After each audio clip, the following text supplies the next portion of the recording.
Trials and hardship are something that none of us can escape from, whether it be small or big, even from the oldest to the youngest. Every one of us face trials, and today I would like to shift our focus on how we ought to view trials. The Bible tells us to rejoice in trials and tribulations.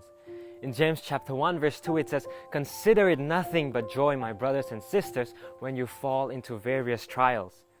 What? Did I read that right? Rejoice? That's obnoxious. Does that mean that when someone I love passes away, or when I don't have money to pay this month's rent, or when people are talking bad about me, am I supposed to rejoice? Let me tell you something.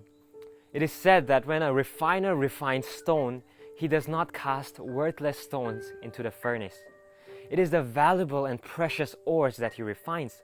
Only the precious stones go through the refining process. Just like that, the reason why you are going through the furnace right now is because God sees something precious in you. If He saw nothing precious in you, He wouldn't spend time refining you. It says in 1 Peter chapter 4 verse 12 and 13, "Beloved, think it not strange concerning the fiery trial which is to try you, as though some strange thing happened unto you. But rejoice, inasmuch as ye are partakers of Christ's suffering, that when His glory shall be revealed, you may be glad also with exceeding joy."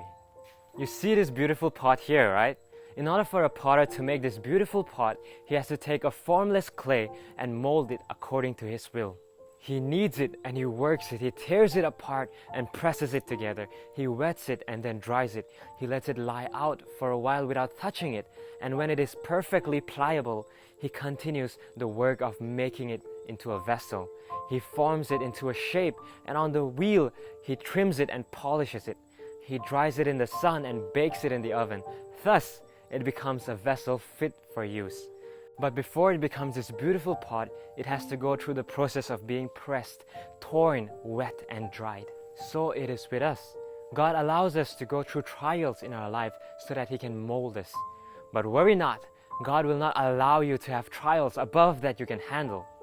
In 1 Corinthians chapter 10 verse 13, it says that God is faithful and will not suffer you to be tempted above that you are able. A potter in the process of molding a clay will not take the clay and throw it into the fire, because he knows that the clay will not be able to handle the heat. So in every trial you face, shift your mind to think that God has given you another opportunity to be refined. You are facing the trials because God sees something precious in you. This is Jonathan from the Disciples of Truth, and I want you to know that your trials are one of your greatest blessings in life. Thank you so much for watching the video. We pray that you are blessed with the lesson that we shared today. Please remember to like, share, and subscribe. And for more information on us, please remember to click the link right here.